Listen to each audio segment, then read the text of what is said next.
Danny watches a lot of television and movies. John does not. Listen in as she tells him about what she's watching, and he tries to make sense of it all.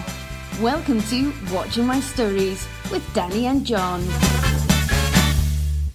Hello, everyone. Hi, everybody. I'm Dhani. And I'm John. And this is Watching My Stories. Hello again. So we're back. We said we were going to do this every other week now. It was 2 weeks ago that we recorded our last one, even though it took me a week to get it uploaded. Mm-hmm. So it's going to feel like it's only been a week to those listening, but it has been 2 weeks between recording sessions for us. Does that make sense? It's all kind of a blur to me. So yeah, however, you don't know what's going on. I don't.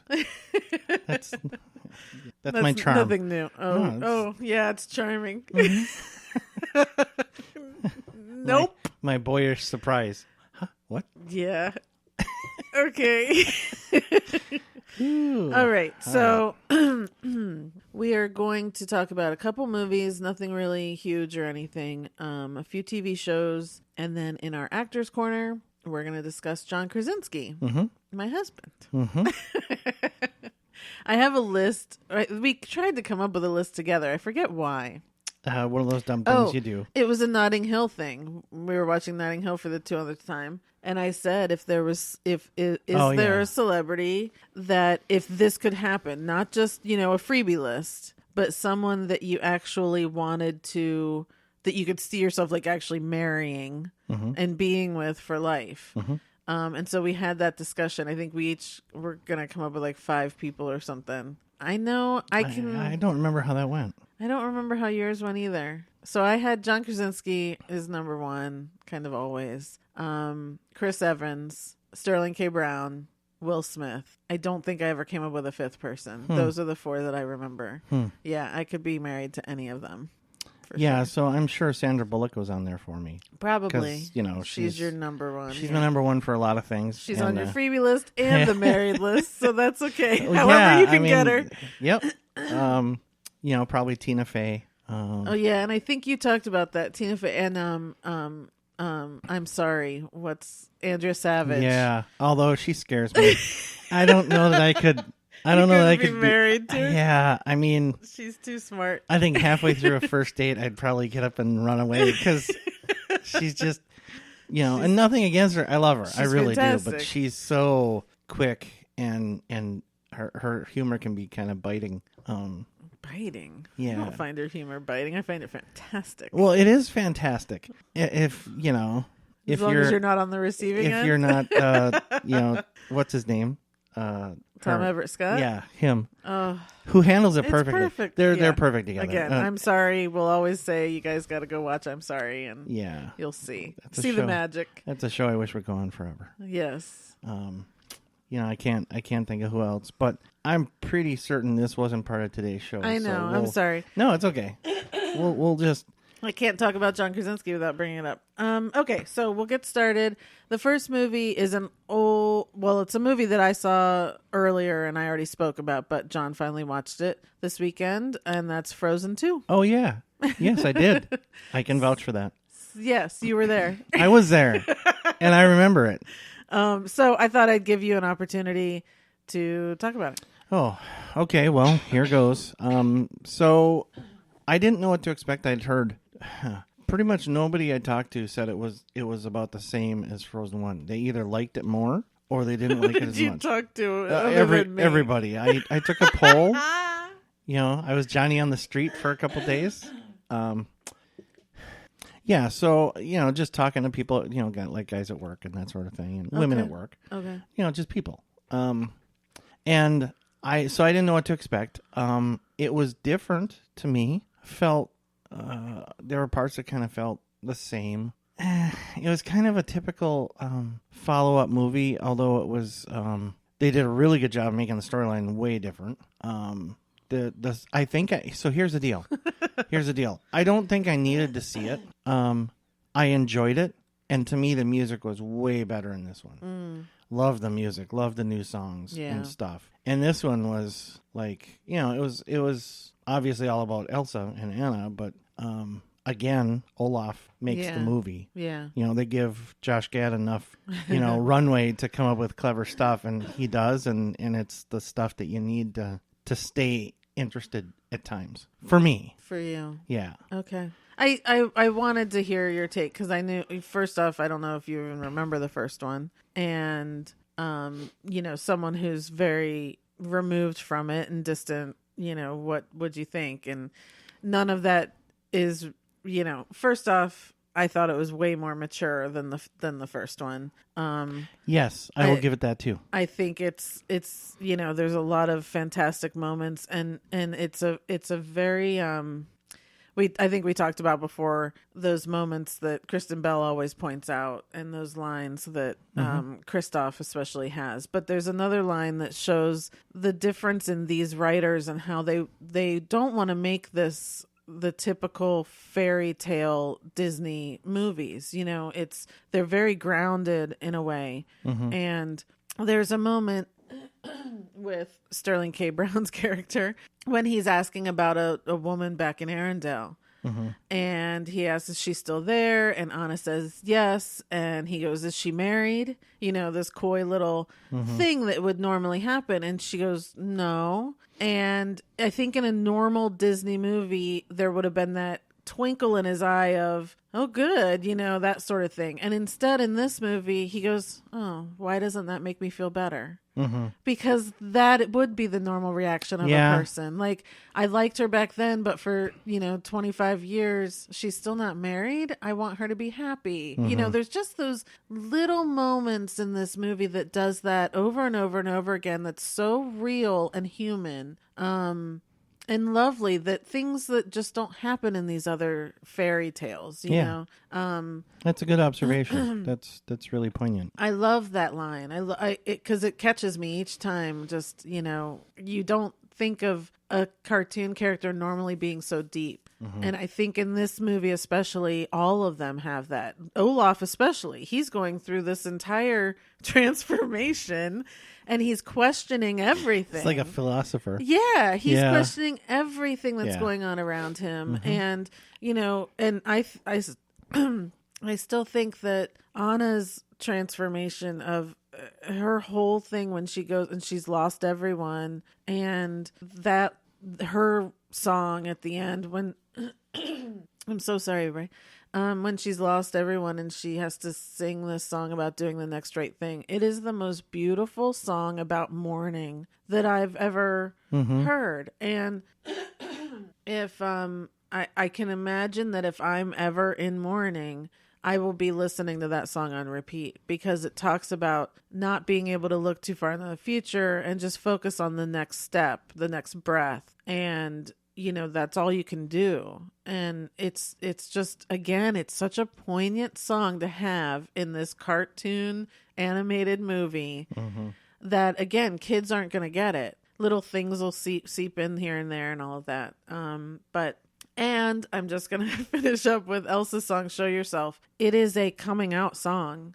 It is the most beautiful coming out song. There have been rumors that Elsa is a gay character. They haven't obviously brought this to light yet.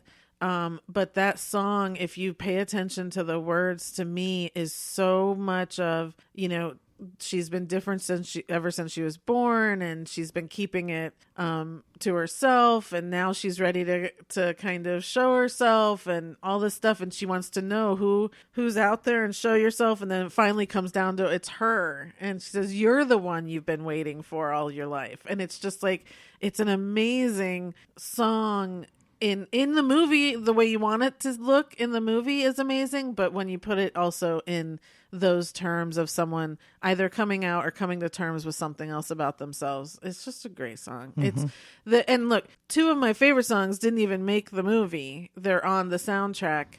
And they're fantastic, and I wish they had figured out another way to make it into the movie. But anyway, so yes, I loved it. It didn't get nominated for an Oscar. Yeah, that's weird because... Yeah, I think people just, they have, the things that I was reading about from voters was they just hate Frozen. They just have this thing against it, and so they're just not even going to bother. You know, it is what it is. Well, you know, the whole Oscars thing and kind of process seems to be, I don't know, like collapsing in on itself or something. Like it's unsustainable, the attitudes of a lot of the people who get to vote. Right. And it's just, you know, hearing how, you know, what you shared with me about a couple people who have voted and little interviews they gave their opinion pieces. It's like, I don't want you to be able to vote. Right. And if, I mean... People have gotten, so Hollywood, I think it's Hollywood Reporter, always does these blind interviews with different people who vote in the Academy, whether they're on the producing arm or they're an actor or whatever it is. And these people will just give their flat opinion as to who they voted for and why. And you'd think you were reading a troll comment. Yes. Because they're just so cynical and negative, and like someone said, Little Women was okay, but why did they have English actresses playing these American roles? So I didn't vote for it. And it's just like, what does that have to do with anything? Yeah. What does that have to do with, you know, or, you know, someone was like, well, so-and-so did really well in that role, but I didn't like the movie. But that's not the point. If you're voting on the actor, then you don't have to like the movie. Did they do a good job in the movie? So, yeah. Objectivity seems to be being lost when it comes to the Oscars. Right. They just can't. If there's one little thing that ruins it, whether it's actually what they should be voting on or not, right? It's like they disregard it. There's a lot of cynicism. And so we can take a little sidebar for the Oscars. I watched maybe the first hour and then I switched because I decided, you know, I wasn't excited about this year anyways. We've talked about it on here. And so I figured I would just watch it the next day. I have not gone back to watch it. That is got to be the first year in my life, if I don't go back to watch it, that I wouldn't have watched the Oscars. And I kind of don't have a desire. I keep looking at it going, oh, should I do that now? And I just kind of don't have a desire. And that speaks volumes, you know, and I just, it's just difficult. I got to tell you, it breaks my heart a little bit to see you on Oscar Sunday night, just kind of, I don't know. Yeah. Not moping. Right. But looking like you've lost something.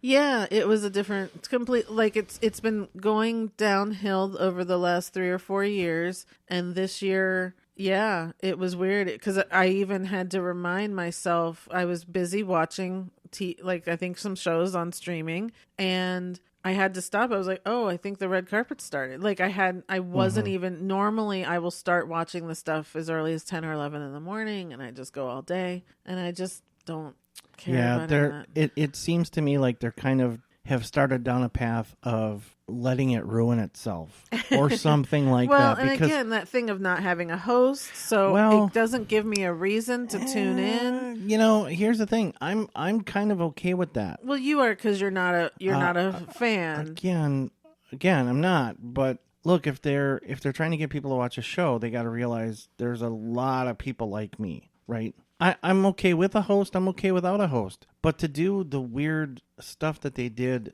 you know, I don't know. There just seems to be a lot of wasted time during the telecast. And they don't have to be doing all these things. Right. Right? And if you're not going to have a host, have Steve Martin and Chris Rock come out and give their little thing and then throw it to a presenter and present a thing. You know, you don't have to have all these. Did. Well, I know in that particular instance, yes. Oh.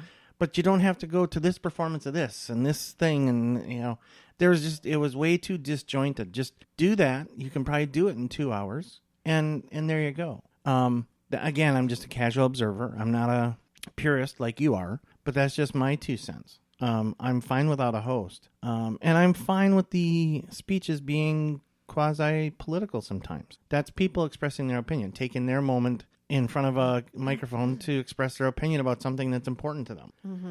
You see some backlash because of that. I'm okay with that. if you don't like it, don't watch, right? Mm-hmm. And some people, I guess, are not watching because of it or whatever the case is.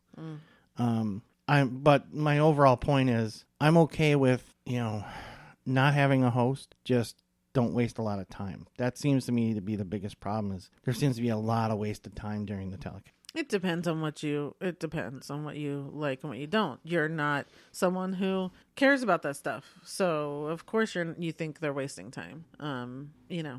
But well, that's fine, but their ratings are declining. So I'm not the Sure. only one, I have to believe. Because there is no host, because no one watches these movies. So no one feels like they have to tune in because they don't have a horse in the race or whatever the stupid saying is. Like no one is sitting there going, "Oh, I hope this movie gets it," because they don't care. Well, or they're becoming like you leading up to the Oscars. You didn't know what was going to win Best Picture, but you were pretty certain that the movie that you wanted wasn't. I didn't even have a movie that I had chosen. Well, okay, there were several awards. Now, work with me here. Come on. I'm There were trying. several awards that you thought, okay, I really want this, but I'm afraid it's not, and it's going to be stupid, and it's going to irritate me. And that's a bad way to go into watching what is one of your favorite shows of the year, right? And I didn't even, this is again the first year. I always print out the ballot. I always fill it out. I have two things that I fill out: what I want to win and what I think will win. And then I always follow along and mark down what actually wins and all of that. I didn't even do that this year. I honestly had not, and I also didn't see most of the movies, which again is the first year that happens too, because I just had no interest in most of the movies, and honestly television has been keeping me busy, right. so I just it's just a different year, and I hope that it changes next year. But that's all I can do. You did see and enjoy a lot of movies that weren't nominated, right? Probably. Yeah, so I think that's coming around to my point about what the Academy thinks is the best picture. Yeah, but people have been saying that for years, and I don't agree with that. I don't play that game of, oh, the independent movies always get nominated, and so that's stupid because no one ever sees them. I don't play that game. I don't. So, it's just about good performances and bad performances, that's all. Okay. Yeah. And nothing against Parasite, but do you really think that was the best movie of the year? I can't say because I haven't seen it. I understand that. So I would never say anything about it. But you have no interest in seeing it. That's not true. Why haven't you seen it? Because I just haven't. I've been watching television. Television's very good. And I have, every time I sit down to go, what do I want? What do I want to watch? I have lots and lots of shows to watch. I would just rather watch these things. Okay, that's fair. Yeah. And maybe that's as big a problem for the Oscars as anything else, is the quality of television. I think that's a big deal, but I'm also not agreeing with, the Emmys and the Golden Globes or anything either. So I think it's come down to whoever's doing the voting just is not, I think they're not watching everything for sure. And I think they're playing favorites on a lot of things. Okay. So, yes. Yeah, we wasted a lot of time with that. Yes, we did, but you eventually came around to kind of the point I was making. Okay. Next movie is a Netflix movie. It's a sequel. It's called To All the Boys, P.S. I Still Love You. So the original movie was called To All the Boys I Loved before. That I have talked about that on here. I think it was like last summer maybe that it came out. These are based on books. The first one was really cute. It's a teenage movie. The story was that she had written like love letters to boys that she had liked like since she was little, and her sister mailed out like 5 of them to guys when she's in high school. And all these boys got these love letters, and then it was, chaos ensues and sure. Blah, blah, blah. Anyway, at the end, she ends up with the guy, Noah Centineo. The lead girl is Lana Condor. And so in this one, we kind of pick up almost right where the first one stops, and she's still with the guy, and she ends up getting a response from one of the love letters from another guy that she had never heard back from, and he ends up coming back into her life, and so it turns into like this little love triangle thing. But it's so much about, and the third guy is Jordan Fisher, which is this Disney guy that he's on like all these Disney shows hosting things, and I'd never seen him in anything before, but Supposedly he was like really famous, but someone my age doesn't know who he is. Anyway, so now I got to see him in something. Anyway, these are really cute movies, really sweet. But I'll tell you what, if it weren't for this lead person, Lana Condor, she's so wonderful. She's like, I love watching her. She's so natural. She has the voice of a cartoon princess. Like, I don't know if you, but I love, there's some people who just have like a really lovely voice when she's just speaking. And I love to just hear her voice. I don't know why. And she's lovely to look at. But she's just very good and natural and she's not like she turns this teenager into, again, a real character. Not stereotypical, not something you've seen before. It just, you can watch her and it's enjoyable because she feels like most of us felt, you know? Yeah. And this was a Disney movie? No, it's on Netflix. Oh, okay. Yeah. And so sorry. I really enjoy watching her. There will be a third because I don't know if there were 3 books, but I do know there's more to the story. So there'll be a third one and I'm excited for it. I was really glad that this one came back out, and it was like I had kind of forgotten about the first one. And then when this one came back out and I started watching it again and watching her, I was like, oh yeah, I really enjoy this. This makes me happy. And good. The second kid, the boyfriend, Noah Centineo, he's been in a ton of Netflix movies. Like he's like the new boyfriend of Netflix. So and he's fun to watch too. But it's enjoyable and it's not overly teenagey. You know, it really does feel like it's something that we can all just enjoy. I gotta tell you, that's a great name, Lana Condor. I don't know if it's Lana or Lana, but either way, it's just a great name. Just kind of rolls off the tongue. Yeah, she's adorable. And what's her face? Her dad is My Big Fat Greek Wedding. John. Yeah, Corbett. Yeah, is her dad.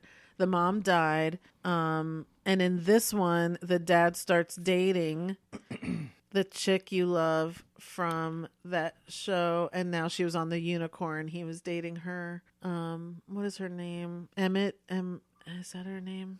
I don't know. Anyway, so she turned up in the second one, which was nice. Anyway, it's just fun. It's good and it's sweet. Oh, her. She had that sitcom for a little bit. Yeah. Yeah. Hi, baby. Oh, studio dog wandered in. Come on. Hello, pup. All right, so that's on Netflix. It's called To All the Boys, P.S. I Still Love You. If you didn't see the first one, To All the Boys I Loved Before, I recommend it. I think it's a good, kind of weekend afternoon watch. And especially if you have kids, I think you can sit with them and watch it too. It's fun. Okay, the next one is another Netflix documentary called Miss Americana. This is the Taylor Swift documentary.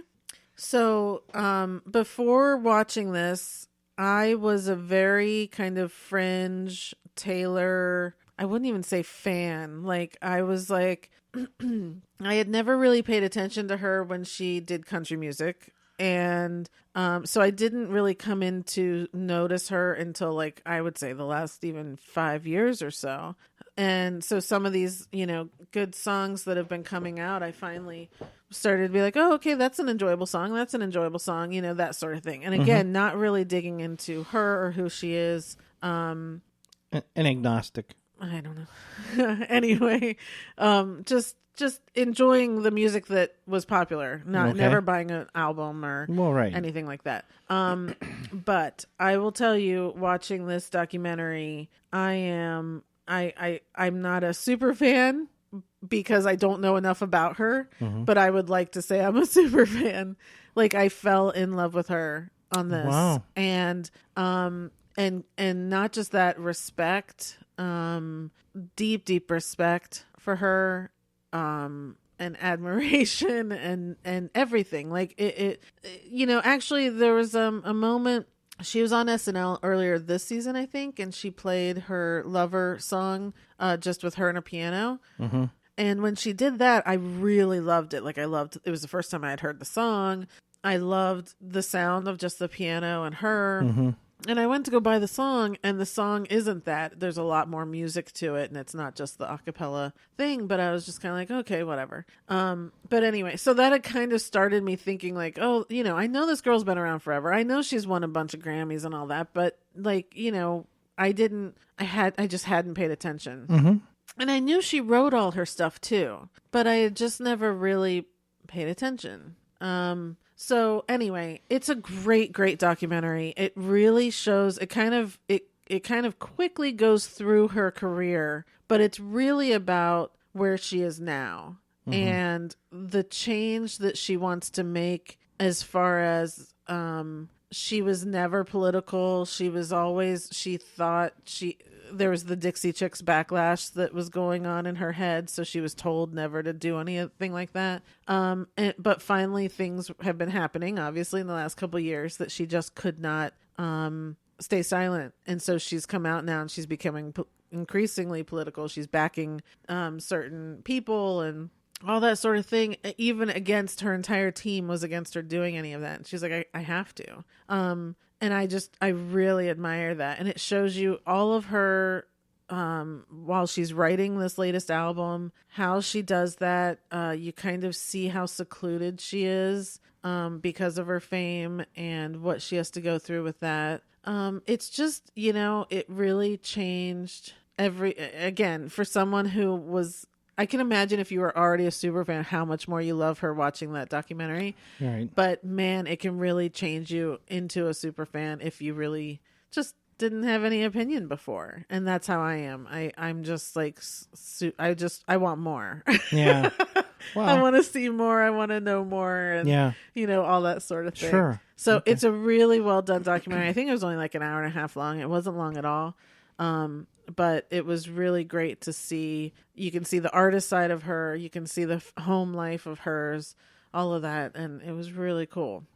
Yeah. So that's on Netflix, called Miss Americana. Okay. Yeah. All right. So switching to TV, this show's been over for a couple weeks, but I didn't talk about it because I think I kept hoping that more episodes were going to come on. It's on Disney Plus, called Encore. Yep. And I really need to talk about this because it's a really amazing show and it better come back with more episodes. So this was, I think, produced and hosted by Kristen Bell. But it's, if you haven't watched it, basically they go to a high school and they pick a musical from however long ago and they get the cast back together and have them put their musical back on within a week. So some of these people have been out of school for 40 years, some of them for 10 years, and they all come back together, and within a week they learn the choreography, they learn the dialogue, they learn the songs again, and they put it back up on stage. And it's the best show ever.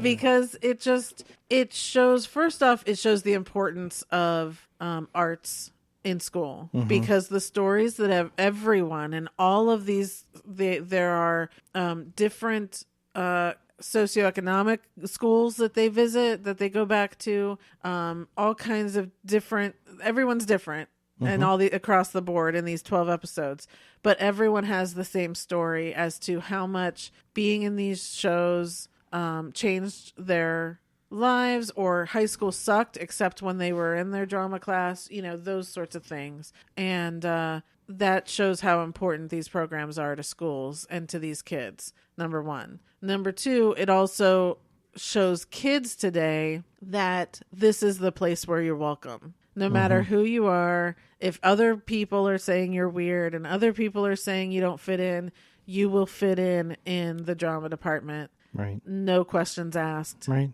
Everyone's accepted. Yeah, it's a beautiful thing. And everyone, you'll see in every episode, someone says that. This is where I fit in. This is my home.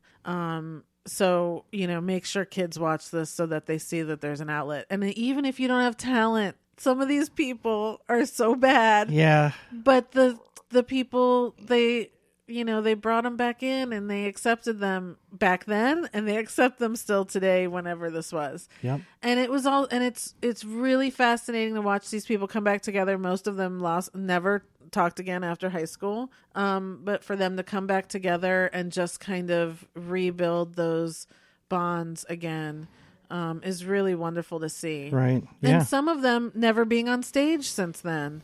And once they get back on the stage, they go, why haven't I been doing this? This is what I love. And so hoping that these people are going to go back to their community theaters or something like that and get back involved is really wonderful to watch. Yeah. So it's just a wonderful show. I cry through the entire thing, every episode. It's just lovely and wonderful. So that's called Encore. It's on Disney Plus. There are 12 episodes up, and I am hoping that we get more. I haven't heard anything. Yeah, I've only seen a handful of them, but I've enjoyed the ones I've seen. Yeah. You know, they're just, everything you said, just really good and gives you all the feels. Yeah. Yeah. Yeah. It's kind of like, I think it's the same thing that people weren't expecting when they started watching Cheer. You know, people go, oh, I don't have any interest in cheerleading, but then you sit and you watch it. This show does the same thing kind of for high school musicals where you think, why would I sit and watch this? Well, because we're all human and we all have these things. And high school sucked for everyone, period. End of sentence. High school sucked. And all these people will tell you. And most of them were going through some stuff that they never let everyone know. And now as adults, they're telling people what they were going through and all that. It's just an amazing learning experience. And again, with your kids, to watch this with your kids who are still in school, I think would be really amazing. Yeah, and some of these kids back in the day were the popular kids in school. Right. And they have said, you know, yeah, I was scared stiff in high school and nervous and, you know, didn't like myself and all this stuff. So, yeah, it's true. Even the popular kids popular kids had it rough. Right. They just, you know, were popular, so you didn't see it as much. Right. Yep. Okay, so that's on Disney Plus, called Encore. The next show I'm going to talk about is The Stranger on Netflix. There were 8 episodes. This is an English show. This was really, really fascinating. I could not stop watching. I think I watched it in 2 days. Hour-long episodes. This was just a fascinating story. It was like, you know, I can't even really describe it, but basically there is a stranger. And in the first 10 minutes shows up to this one guy and says, you know, your wife faked her pregnancy and miscarriage. She was never pregnant. Check your credit card for this, and that. And like walks off, you know, and that turns into this huge thing that like affects almost everyone in the town because he has to now figure out what was his wife doing, and he confronts her, and that turns into something else. We see the stranger approach a few other people in town with other secrets that they have to deal with, and basically they're trying to extort money from some people but not from everyone. But it's just amazing how all of this unfolds. And what are people doing and what are they into and all sorts of stuff. And we're just kind of left in the dark until the end when they finally explain to us what's going on. It was just fun. That's a little bit original.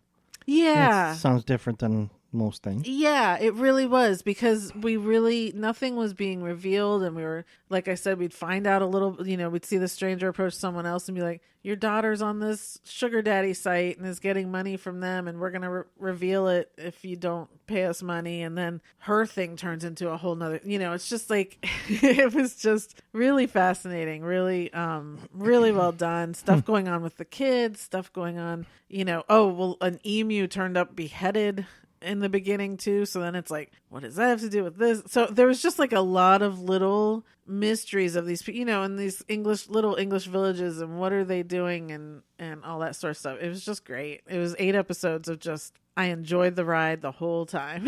Yeah, very cool, really good. So there's not much to talk about because I can't give away anything, but that's called The Stranger on Netflix. I really enjoyed it. I would watch it.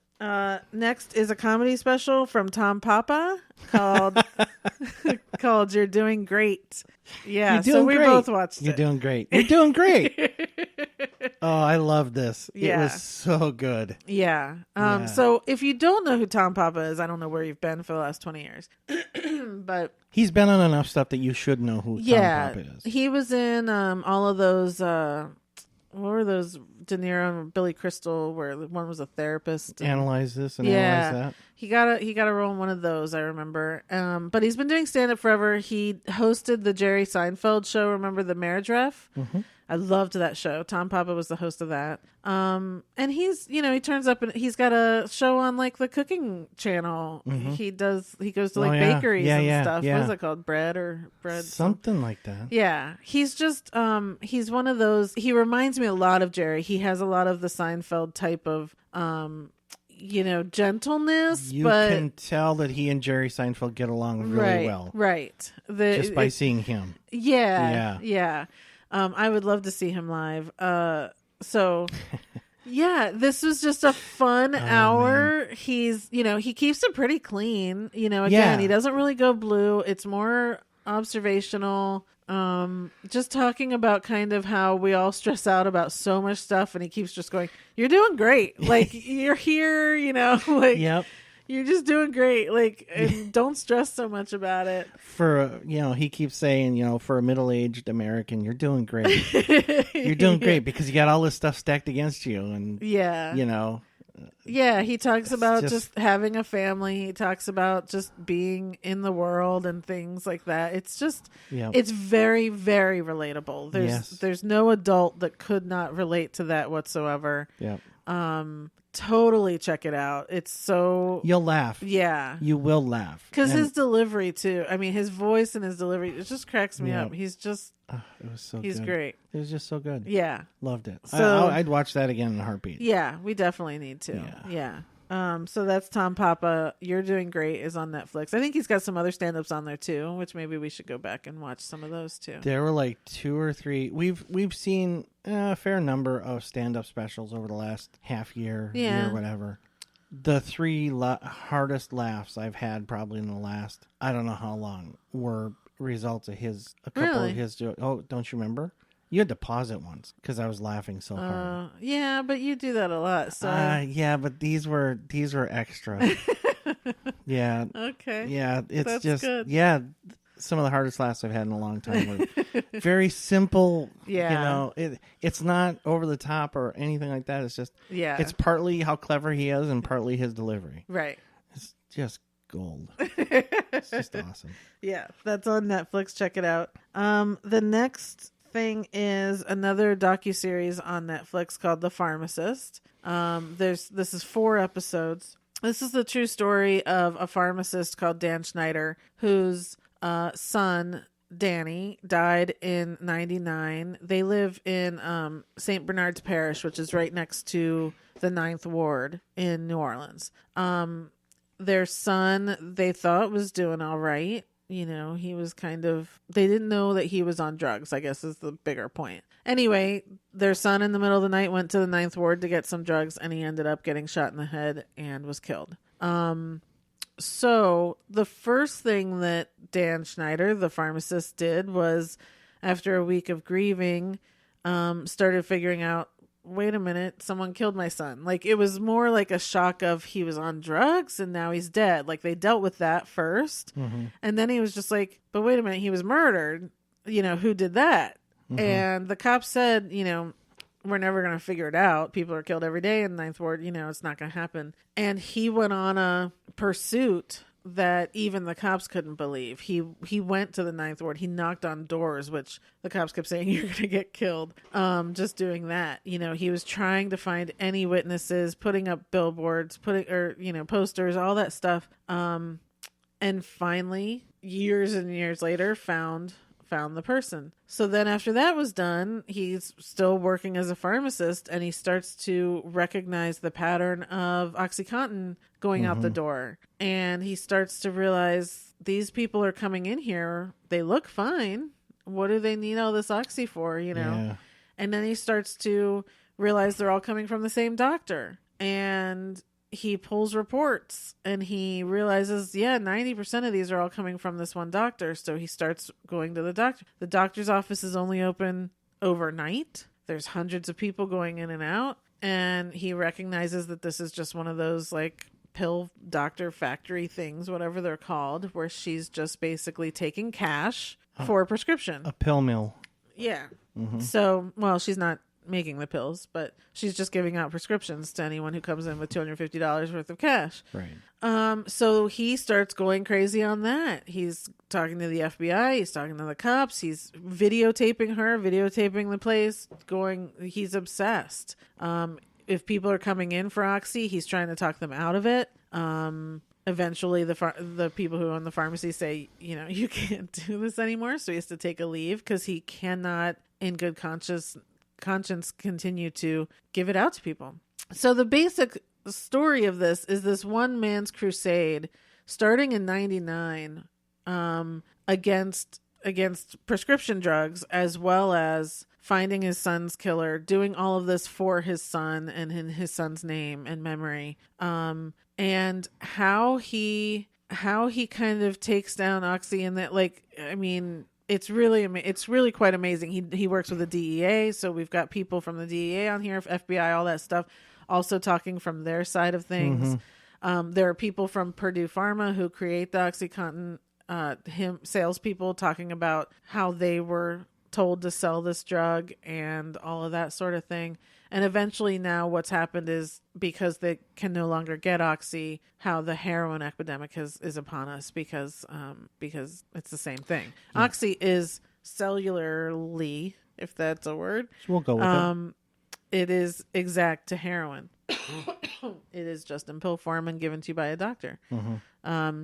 It sounds like this guy, I caught just like 5 or 10 minutes of it sitting there with you one day, but it sounds like he was kind of one of the first, non-government entities to recognize the opioid crisis coming. He started his crusade, I think it was like 10 years before the government recognized and stated that OxyContin was a problem. Yeah. So he recognized what was happening well in advance and started trying to make a difference. Yeah, he recognized it and went to them and say, hey, this is going to be a problem. Right. And kind of for 10 years, it sounds like he was... Well, when he first went to them about this doctor, they were already investigating her. So they just, again, he's a citizen, so they were just kind of like, okay, thanks for the information. Where to him, he reads as, they don't care. They're not doing anything about it. So he just went nuts and nuts. Like, he finally... The reason she was taken down was because he ended up going to the medical board and was able to prove he got her on the phone. He recorded. So most of these, what's fascinating about this show is he recorded every conversation he had. He even recorded himself just talking to the tape because he would imagine he was talking to his son and that sort of thing. So you can hear what was happening. And he called the doctor and actually got her to admit kind of what she was doing. So then he could give that back to the medical board and they could then take her license away and different things. The doctor is on this docuseries as well. So it's, it's very fascinating. It's again, one of those things of one person can do a lot. It gives you that sense of really empowerment that, we can do stuff, Sure. There's that sort of thing. It's really fascinating, and it's wonderful also that a parent, like someone says on there, some people handle grief, they stay in bed. Some people who are grieving just are in a daze and they just go about their days or whatever. And that this man's grief, this is what happened. He just went full force into all of this, and it was really amazing. The cops would have never found his son's killer. No one there snitches, and he found a witness, and it took a long time for her to come around because she was scared for her life. And, so it was just, it's a wonderful thing to see what someone's willing to do for their kids and also then for just the general well-being of everyone else, Yeah. So good for him. Yeah. It's really fascinating. It's called The Pharmacist. That's on Netflix. Okay. Next one is called Locke and Key. Lock and Key. It's LOCKE and Key. This is also on Netflix. There's 10 episodes. I started watching it. I was like, well, it came out last weekend. I was like, okay, well, there's a new thing on Netflix. I'll just try it. And it looked like it was going to be like a fantasy thing. So I really didn't think I was going to like it because I don't like fantasy. And man, I loved this show. Sorry, you're here? Still on. You're still good. What did you do? I just kicked something. Sorry. So I've just loved it. I could not stop watching it. It gets a little scary in just a couple parts, but it really isn't. It's really interesting. So there's a family, there's 3 kids and the parents. We find out the husband had been killed. And so they've moved now to the husband's like ancestral house called Key House. Their last name is Locke. And so they're in Massachusetts. And eventually we start to find out how he was killed, which is just horrible. And but there's things like the little boy starts to hear a voice, and then he's told about keys around the house, and he starts to find these keys, and each key can do something different. So one key, you can say where you want to go, and you put it in the door, and when you open the door, it takes you right to that place. So if it's, whatever it is. That would be handy. Yeah. There's one you can put in the back of your neck, and it takes you into your brain, and you can take anyone into your brain and how your brain is organized, so you can go back and see memories and stuff. There's one that you can like become a ghost type thing and fly all around. And there's a ton of them. They're all really cool. Some you can just change how you look to look like anyone else. And there's this whole mystery, right? What are the keys? What's happening? There's this woman who was living in a well, and we're like, who is that?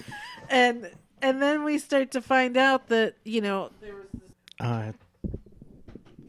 So then we discover that the husband who grew up there in the house, he had a group of friends, and some of them died, and all this sort of stuff, that there's just all these mysteries and interesting stuff going on. And the brother like doesn't remember any of his childhood there in the house. And it's just really weird, but it's really well done, really fascinating. I don't know if fascinating. It's just enjoyable. It was a lot of fun. Like, I was totally into it. What's the mystery here? The kids were all great.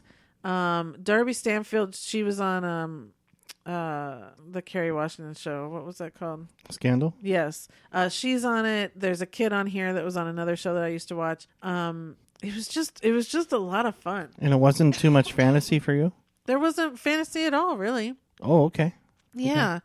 It was just a good mystery. and like I said, it was a little creepy at times, but nothing that out of the 10 episodes, maybe it was 20 minutes of that. You know what I mean? It was nothing. So I really, really liked it. I had a lot of fun with that. And there's going to be a second season as far as I know. So I'm excited. Okay. Yeah. Okay, so that's all the new shows, but I do just want to talk about one show that's back, and only because I don't think people are watching it, and it is one of the best shows, and that's Kidding with Jim Carrey on Showtime. Mm-hmm. It's back for its second season. I think they're giving us 2 episodes every Sunday, and I think they're just trying to run it out, and I'm worried that means, 1, that no one's watching it, 2, that maybe there's not going to be a third season, and that's just, I think, detrimental. If you haven't watched Kidding, please go back and watch the first season on demand, or I'm sure it's anywhere. And then the second season has already started out to be one of the best. Sorry. The second episode of the second season was one of the best episodes of television I've ever seen. It was amazing. It was beautiful. If you don't know anything about it, Jim Carrey plays like a Mr. Rogers type person. He is Mr. Pickles is his television character's name on here. But in the first season, we find out that they had twin boys. They were in a car accident. One of the boys died, and it's a year later, and it's just kind of the unraveling of him and dealing with that tragedy, dealing with now he's divorcing his wife, who's Judy Greer, dealing with all of this kind of heartache and trauma in a person who has never really known how to deal with that before. Mm-hmm. And in this second season, we're starting to find out why he's never really had to deal with it or been able to deal with it. But man, this second episode was just so lovely. Filled with songs. Of course, he has puppets because they do on the Mr. Pickles show. They have puppets just like Mr. Rogers did, and it was just beautiful. And so it's a very, they put this show in the comedy category. And while yes, there are light moments, and yes, you can chuckle sometimes, it's a very deep show dealing with trauma and heavy stuff. Heavy stuff. I don't believe it. I believe it should be in a drama category. It's only a half-hour show, so I don't know if that ever precludes something from happening. But Jim Carrey's amazing in this, absolutely amazing. And I think people really need to watch all of it. So I just wanted to remind people, please go watch Kidding. First season should be streaming anywhere on demand, and then the second season has started. So it's just a wonderful, wonderful show. It's beautiful. They're dealing with this stuff in such wonderful ways because you've got his point of view. There's the twin brother that's left behind. So you have to see how he's dealing with things. Mm-hmm. Of course, the mother, so it was her driving the car with the two boys who got into the accident. So how is she dealing with things? It's just very interesting. Wow. Yeah. And I know I'm making it sound really like forlorn or, really sad, but it's not. It's really so much more about coming out mm-hmm. on the other side of this, mm-hmm. But you have to go through it, right? And that's where for the first year he was not going through it. So now we're just catching up to him starting to go through this now. So, okay. Yeah, really good. Really, really good. Okay, so that's everything this week. We'll get into the Actors Corner and talk about my husband, John Krasinski. Okay. Lucky you. Yeah, if only I could be Emily Blunt. All right, so this was, I could have just put everything under the love category. What? Would it be mean for me to say if only you were Emily Blunt too? No. Okay. I get it. I'm kidding. No. I do like Emily Blunt, but I love you. How's that? Okay. So I could have put everything under the love category. So basically consider love, like, and secretly love. It's all love, love, love, love, love. Yeah. For me. Okay. So I got it down to 3 things for TV series I love, or movie or TV series. I really like Leatherheads. Me too. When it came out. Yeah. Him and Clooney. It was just I just enjoyed it. It's so much fun. Yeah. I almost put this as my secretly love. Away We Go. I object. Why? Because every time I have it on, you complain. I think then it needs to be my secretly love because when I think about it, it's one of those things that it's just so odd. It's such an odd movie. It is not an odd movie. It is an odd movie. It's a wonderful movie. Okay. So I think we should just move on. And then A Quiet Place. Okay. So I'm done. Okay, so my loves are Away We Go. That is my number one John Krasinski. If you guys haven't seen it, it's him and Maya Rudolph, and she's pregnant, and they're just trying to find a place to have their baby. And they go visit college friends, they go visit old friends, they go visit her sister, his brother, and it's all about it's just about that. They're looking for a place to place their roots. Settle down, right. Yeah. And it's beautiful and wonderful and funny, and the two of them together are lovely, and he's the best in that. It's a great character. If that movie's ever on, I watch it. It is my number one of his, my number one of Maya's, for sure. So yeah. Away we go. Okay. And you complain every time I have it on, so I don't even know why it's on your list. Yeah, okay. Of course, A Quiet Place. That is genius. He's wonderful in it. It's fantastic. Well, he's great in it, and then you can't, you sit there and think he created it. Right. He developed it. He wrote it. He directed it. Yeah. It's all his, and that just makes you appreciate it even more. That's right. We just have a few more weeks till the sequel. Yep. And then my third one on here, of course, is 13 Hours. I know it sounds weird, but I have sat and watched that movie twice in a row in a night. I don't know why. Well, I do know why. It's not because so much of the him. movie, but it's because of him. It's because of him. I do love the movie. That is my type of movie. Yes, it is. So I love the movie, but if it were other, and I love all the other guys in it too, but if it weren't him, I don't know that I would watch it that often. But I could watch this movie every day. Yeah. And I actually, all 3 of these, that's why I put them in the top, because I could watch any 3 of these every day of his, for sure. Okay, movies you like. It's Complicated. Yes. Didn't have a big role in it, but when he was in there, it was, Yeah. it's very enjoyable. Yeah. And I'm going to say 13 hours. I don't. So here's the thing. These are the things where he's like, no, I can't watch this movie. I don't need to see it again. Right. I don't like that type of movie. Yeah. But it was good. The first time it was good, and it was mostly because of him. So sorry, everybody. That was it? That's it.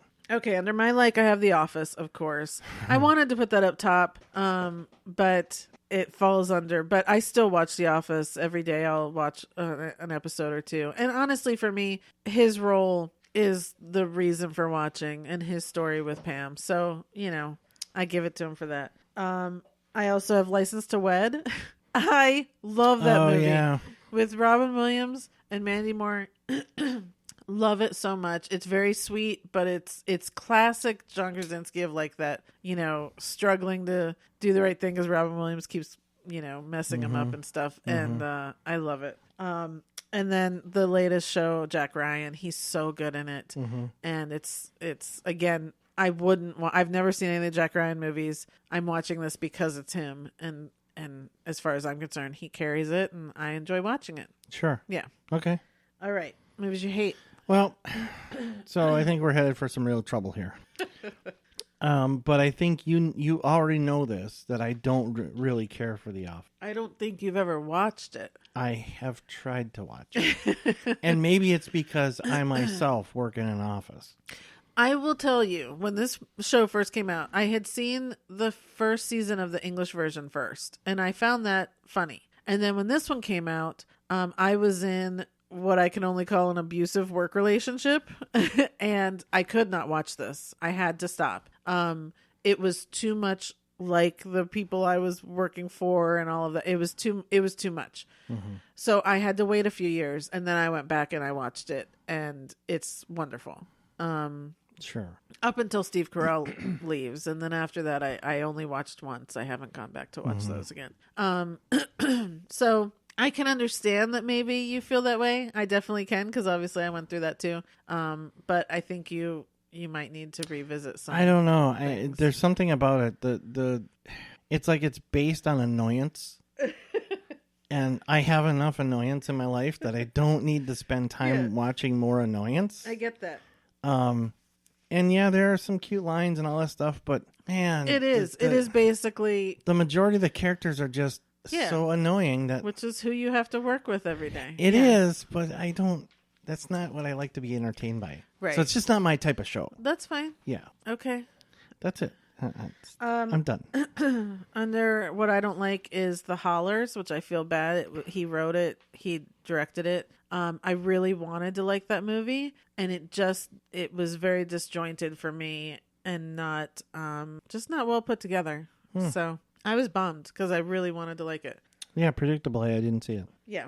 All right. Secretly Love. I put Something Borrowed. I'm getting angry because these are all my favorite movies, and every time I put them on, he refuses. And especially Something Borrowed. Every time I have it on, which is a few times a week, you're always like, I'm not watching this. I'm not watching this. I think it's the premise of the whole thing that aggravates me.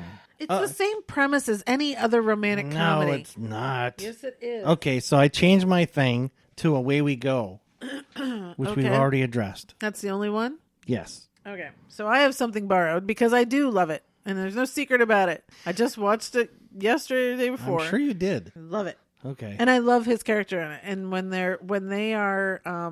she goes to visit him in London at the end and he professes his love to her, it's a great moment. I love it. Okay. I have Leatherheads under here just because. Sure. But again, great dialogue. Yes. Really fun. Yes. And I have It's Complicated under here too, just because his role was smaller in that. Yeah. Okay. Yeah. Haven't seen. So I have Jack Ryan. Yeah. I don't know. I mean, again, I think you would like it, but I have no idea anymore. Well, I can't judge anything that you'll like or not like. If it's, I like the style of Tom Clancy. I like all the other Jack Ryans. And Harrison Ford was Jack Ryan, and even Alec Baldwin. The other stuff. The Hunt for Red October is Jack Ryan, which I'm trying to get you to watch. You'll never watch it. No.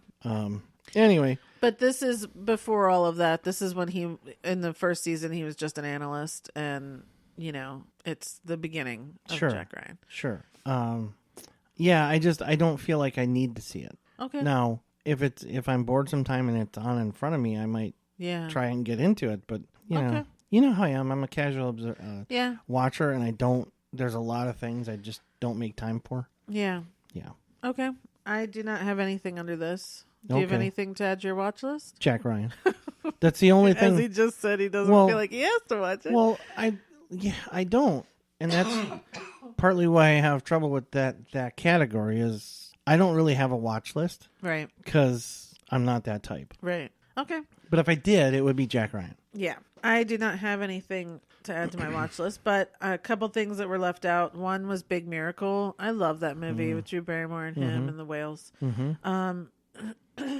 Promised Land, the movie he wrote with Matt Damon. Yeah, I liked that movie. I almost put that down, but he was barely in it. I don't remember that. I thought he was in it the whole time.